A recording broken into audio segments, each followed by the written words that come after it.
একজন মানুষ যাকে ৩০টিরও বেশি চাকরি থেকে প্রত্যাখ্যান করা হয়েছিল, যে মানুষটি হার্ভার্ডে ভর্তির জন্য ১০ বার আবেদন করেও সুযোগ পায়নি, সেই মানুষটাই একদিন হয়ে গেলেন বিশ্বের অন্যতম ধনী উদ্যোক্তা এবং আলিবাবার প্রতিষ্ঠাতা। হ্যাঁ, বলছিলাম জ্যাক মার কথা, যিনি একটা সময় কোথাও কাজ না পেয়ে শেষমেশ KFC-তে আবেদন করেছিলেন, কিন্তু সেখানেও ২৪ জনের মধ্যে ২৩ জনকে নেওয়া হলো, একমাত্র তাকেই নেওয়া হয়নি। তবে একদিক থেকে ভালোই হয়েছিল, কারণ সেই সময় যদি তার চাকরিগুলো হয়ে যেত তাহলে বোধহয় আমরা বর্তমান বিশ্বের অন্যতম সফল উদ্যোক্তা হিসেবে জ্যাক মাকে পেতাম না। বাকি ৮ থেকে ১০ জনের মতো এই অসাধারণ মানুষটা সারা জীবন সাধারণ হয়েই থেকে যেতেন। তার জীবনের গল্পটা শুধুমাত্র সফলতার গল্প না, এটি এমনই এক গল্প যেটি আমাদের শেখায় কিভাবে মানুষের কথাকে কানে না নিয়ে সামনে এগিয়ে যেতে হয়, কিভাবে হাজার ব্যর্থতার পরেও হাসতে হয়, কিভাবে নিজের উপর বিশ্বাস রাখতে হয়। জ্যাক মা একবার বলেছিলেন, if you don't give up you still have a chance, giving up is the greatest failure. অর্থাৎ লাইফে যত কঠিন সময় আসুক না কেন, তুমি যদি চেষ্টা চালিয়ে যাও তাহলে একদিন না একদিন তুমি সফল হবেই, কিন্তু তুমি যদি মাঝপথে থেমে যাও তাহলেই সবকিছু শেষ। নগর বায়োস্কোপের আজকের ভিডিওতে আমি তোমাদের সামনে তুলে ধরব জ্যাক মার সেই বিখ্যাত ভাষণটি, যা তিনি দিয়েছিলেন রাশিয়ার সবচেয়ে প্রাচীন ও সম্মানিত বিশ্ববিদ্যালয় মস্কো স্টেট ইউনিভার্সিটির একটি সেমিনারে। তার সেই বক্তৃতায় তিনি শুধু ব্যবসা নয়, জীবন, ব্যর্থতা, স্বপ্ন আর তরুণ প্রজন্মের দায়িত্ব নিয়ে এমন কিছু কথা বলেছিলেন যা আজও বিশ্বের লাখো মানুষকে অনুপ্রাণিত করে। তার বলা সেই কথাগুলো হয়তো তোমার ভেতরের ঘুমিয়ে থাকা চ্যাম্পিয়নকেও জাগিয়ে তুলবে। তো চলো শুরু করা যাক। হ্যালো এভরিওয়ান, কি অবস্থা সবার? আশা করি সকলেই ভালো আছেন। আজ আমি আপনাদের সামনে এসেছি কেবল একজন সফল ব্যবসায়ী হিসেবে নয়, আমি এসেছি একজন সাধারণ মানুষ হিসেবে, যিনি বিশ্বাস করেন যে পৃথিবীতে অসম্ভব বলে কিছুই নেই। আমি আমার ব্যক্তিগত জীবন দিয়েই শুরু করতে চাই। আমার জন্ম হয়েছিল একটি সাধারণ পরিবারে, যেখানে দারিদ্রতা ছিল আমার নিত্যদিনের সঙ্গী। আপনারা হয়তো জানেন, আমি কখনোই পড়াশোনাতে খুব একটা ভালো ছিলাম না, বারবার শুধু পরীক্ষায় ফেল করতাম। এই কারণেই আমার পরিবার এবং চারপাশের মানুষরা প্রায় ধরেই নিয়েছিল যে আমার দ্বারা জীবনে বড় কিছু করা সম্ভব হবে না। হাই স্কুল শেষ করার পর আমি ইউনিভার্সিটিতে ভর্তির চেষ্টা করি। প্রথমবার, দ্বিতীয়বার, এমনকি তৃতীয়বারের চেষ্টাতেও আমি সফল হতে পারিনি। এতবার ব্যর্থ হওয়ার পর আমার মনে হয়েছিল হয়তো উচ্চশিক্ষা আমার জন্য না। তবে আমি একটা জিনিসে ফোকাস রেখেছিলাম, সেটা হলো কিভাবে ইংরেজি শেখা যায়।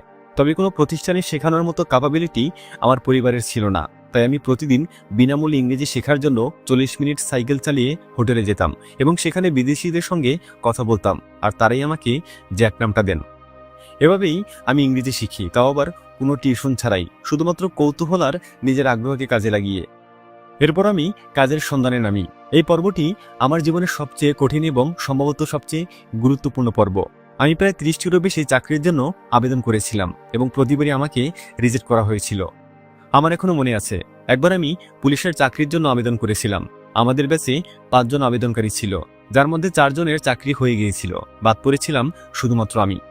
এরপর যখন বিশ্ববিখ্যাত ফাস্টফুড চেইন KFC চীনে তাদের কার্যক্রম শুরু করে, তখন সেখানে চাকরির জন্য আমি সহ মোট ২৪ জন ব্যক্তি আবেদন করেছিল। আপনারা শুনলে অবাক হবেন, সেখানেও ২৪ জনের মধ্যে ২৩ জনের চাকরি হয়ে গেল, শুধুমাত্র আমারটাই হয়নি।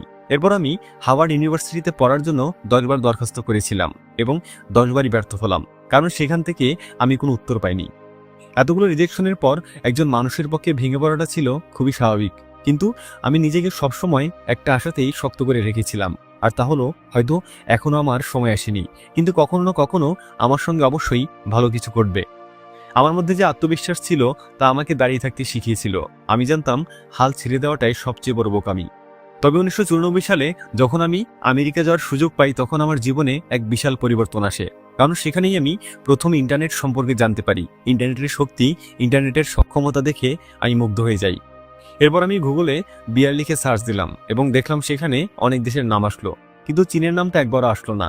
তখনই আমার মনে হলো, China needs to be on the internet. Internet দেখে আমার মনে হয়েছিল এটা কেবল প্রযুক্তি নয়, এটা সমগ্র পৃথিবীকে যুক্ত করার একটি বিশাল প্ল্যাটফর্ম। আমার মনে হলো আগামীতে ইন্টারনেটই বিশ্বকে সম্পূর্ণরূপে পরিবর্তন করে দেবে। এরপর আমি চীনে ফিরে আসি এবং নিজের কোম্পানি শুরু করার সিদ্ধান্ত নেই। তবে একের পর এক সমস্যা আমার সামনে বাধা হয়ে দাঁড়াতে শুরু করে, কারণ সেই সময় চীন ইন্টারনেট স্লো ছিল, মোবাইল ফোনও তেমন ছিল না, এমনকি টাকা লেনদেন এবং জিনিস ডেলিভারির জন্য ভালো কোনো ব্যবস্থা ছিল না। ১৯৯৯ সালে আমি আমার ১৮ জন বন্ধুকে আমার বাড়িতে ডেকে পাঠাই। তাদের আমি বোঝাই যে ই-কমার্স অর্থাৎ ইন্টারনেটে পণ্য বিক্রি করার ব্যবসা ভবিষ্যতে চীনে অনেক বড় হবে। তখন সবাই আমাকে এটাই বলেছিল যে চীনে ই-কমার্স কীভাবে সম্ভব। এখানে তো টাকা লেনদেন করার ভালো মাধ্যম নেই, ডেলিভারির ব্যবস্থা নেই, ইন্টারনেটও স্লো। কিন্তু আমার বিশ্বাস ছিল এই ইন্টারনেটই চীনকে সম্পূর্ণরূপে পরিবর্তন করে দেবে। অবশেষে আমি তাদেরকে কনভিন্স করি এবং তাদেরকে নিয়ে আলিবাবা শুরু করি। এরপর আমরা লক্ষ্য করলাম তখন বিশ্বের বেশিরভাগ ই কমার্স প্ল্যাটফর্ম বড় বড় কোম্পানিগুলোকে সাহায্য করছে, কিন্তু আমরা চিন্তা করলাম আমাদের উচিত ছোট ব্যবসায়ীদের পাশে দাঁড়ানো, কারণ তাদের কাছে বড় বিজনেস সেমিনারে যাওয়ার বা নিজেদের পণ্য প্রচার করার মতো অর্থ নেই। আমার টিম আমাকে বলেছিল ছোট ব্যবসায়ীদের কাছে তো টাকাই নেই, তাহলে তুমি তাদের কিভাবে সাহায্য করবে? যার জবাবে আমি ছোট ব্যবসায়ীদের কম খরচে অনলাইনে নিজেদের পণ্য বিক্রি করার সুযোগ করে দিলাম। আমরা তাদের শেখালাম কিভাবে ইন্টারনেটের মাধ্যমে নিজেদের ব্যবসাকে বিশ্বমঞ্চে তুলে ধরতে হয় এবং আলিবাবাকে আজকের বিশ্বমানের কোম্পানি হিসেবে প্রতিষ্ঠা করেছে। যদি আপনার কাছে একটি স্বপ্ন থাকে তাহলে কেবল স্বপ্নের কথা বললেই হবে না, সেটিকে বাস্তবায়ন করার জন্য আপনাকে অবশ্যই সাহস দেখাতে হবে। মনে রাখবেন, স্বপ্ন দেখা নয়, বরং স্বপ্নকে বাস্তবে পরিণত করাই হচ্ছে আসল কাজ। আমাদের কাছে বড় অ্যামাউন্টের টাকা বা ক্ষমতার প্রভাব ছিল না, আমরা কেবল একটা জিনিসের উপরে ভরসা রেখেছিলাম, আর তা হলো আমাদের ভবিষ্যৎ। আমরা মনে মনে বিশ্বাস করতাম যে আগামী 10 বছর পরে হলেও আলিবাবা সফল হবে, হোক না সেটা দেরিতে, তবুও আমাদের কোনো আফসোস নেই। সবসময় মনে রাখবেন, যদি আপনি আকারে ছোট হন তবে আপনার গায়ের শক্তির বদলে মগজের শক্তির উপর বেশি ভরসা করা উচিত। আজ আমরা আর্টিফিশিয়াল ইন্টেলিজেন্স বা এআই এর উত্থান দেখছি। অনেকে এটাকে ভয় পাচ্ছে যে এআই আমাদের চাকরি কেড়ে নেবে, তবে আমি যুবকদের উদ্দেশ্যে বলছি, এসব উল্টোপাল্টা ভেবে ভয় পেও না। হ্যাঁ, এটা সত্য যে এআই অনেক দ্রুত দক্ষতার সাথে কাজ করতে পারে, কিন্তু একটি মেশিনের কাছে মানুষের মতো বুদ্ধিমত্তা, অভিজ্ঞতা, কল্পনা শক্তি এবং সবচেয়ে গুরুত্বপূর্ণ জিনিস অনুভূতি নেই। মেশিন কেবল সেটাই করতে পারে যেটা আমরা তাকে প্রোগ্রাম করে দেব। তাদের মধ্যে মানুষের মতো ভালোবাসা, সহানুভূতি, করুণা বা বিবেক নেই। তাই এআই যতই উন্নত হোক না কেন, তারা কখনোই মানুষের পরিপূরক হতে পারবে না। একই সাথে ভবিষ্যতের জন্য আমাদের উচিত আমাদের শিক্ষা ব্যবস্থাকে পরিবর্তন করা। তাদের মধ্যে সৃজনশীল চিন্তা, নতুন কিছু শেখার প্রতিভা এবং প্রযুক্তির সাথে বন্ধুত্ব করার অভ্যাস গড়ে তুলতে হবে। নিজেদের প্রতিনিয়ত আপডেট রাখতে হবে, যা আমাদের মেশিনের থেকে আলাদা করবে। একটি দেশের সত্যিকারের উন্নতির জন্য 3টি জিনিস প্রয়োজন। 1. শিক্ষা, বাচ্চাদের ভালো শিক্ষা দিতে হবে এবং শিক্ষার উপর বিনিয়োগ করতে হবে। 2. বিশ্বাস ও উদ্যোগ, দেশের মানুষের মধ্যে ব্যবসা শুরু করার সাহস থাকতে হবে। সরকারকে পরিশ্রমী এবং নতুন উদ্যোগীদের সাহায্য করতে হবে। 3. স্বচ্ছ সরকার, সরকারকে অবশ্যই স্বচ্ছ বা ট্রান্সপারেন্ট হতে হবে এবং প্রতিটি কাজ দ্রুত ও ন্যায়সঙ্গতভাবে সম্পন্ন করতে হবে। বন্ধুরা, একজন সাধারণ ইংরেজি শিক্ষক যার মাসিক বেতন ছিল মাত্র $12, আজ সেই মানুষটির নামে গড়ে উঠেছে বহু বিলিয়ন ডলারের এক সাম্রাজ্য। 2025 সালের রিপোর্ট অনুযায়ী জ্যাক মার মোট সম্পদের পরিমাণ প্রায় 25 থেকে 30 বিলিয়ন মার্কিন ডলার। তাকে বলা হয় চীনের সবচেয়ে প্রভাবশালী উদ্যোক্তাদের একজন।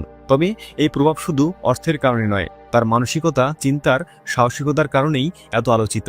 কারণ যখন চীনে অনলাইন ব্যবসাকে অসম্ভব বলা হতো, তখন তিনি বলেছিলেন, আমরা সবচেয়ে বড় না, কিন্তু আমরা হব সবচেয়ে সাহসী।